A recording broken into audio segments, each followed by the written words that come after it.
Well, I'm pretty sure that I've seen views like this on postcards. And I promise you that I did not deliberately come here.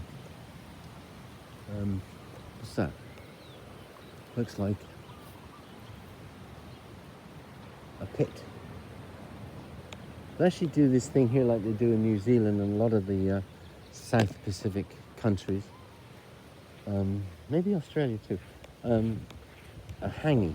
You know, where they'll dig a hole in the ground and put a bunch of leaves and Lord knows what and a big thing of meat like a pig or something and cook it for a few hours.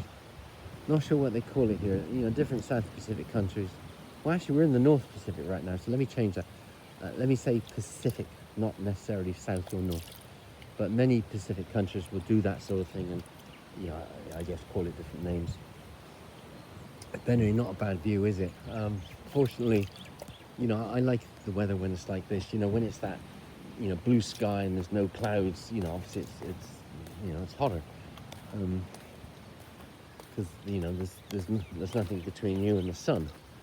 Whereas now there's a few clouds up there, so it might still be warm, but it's not quite such an intense heat. But you know, nevertheless, you still got to be careful about this sort of thing. Anyway, I am wandering back to where we are staying, which is on the right. Our room is just. This is where they have the what do you call it? Lū'au. That's where they have that. That's every night. Tickets here range from 280 up to I think 350.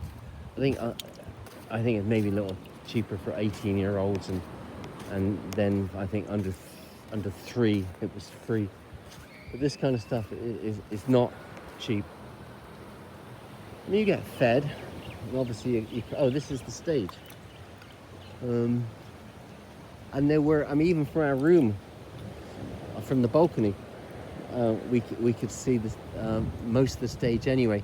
Those canopy things there, there's 3 of them. The one on our left, which was on our right from the room, that was partially blocking the stage, so we could only see half of the stage. So that's where they were dancing and, you know, the fire stuff and all the rest of it. And there were tables and chairs, you know, set up here. So, you know, you get fed and, you know, you're closer to the action. And if you're into that sort of thing, then be prepared to spend accordingly. Right, now I have to get back to the right without getting sprinkled upon. Oh my God, the woes of life, eh? The woes of life. Okay. How about that? Pretty, isn't it? Has to be said, it's pretty. Anyway, later, gators.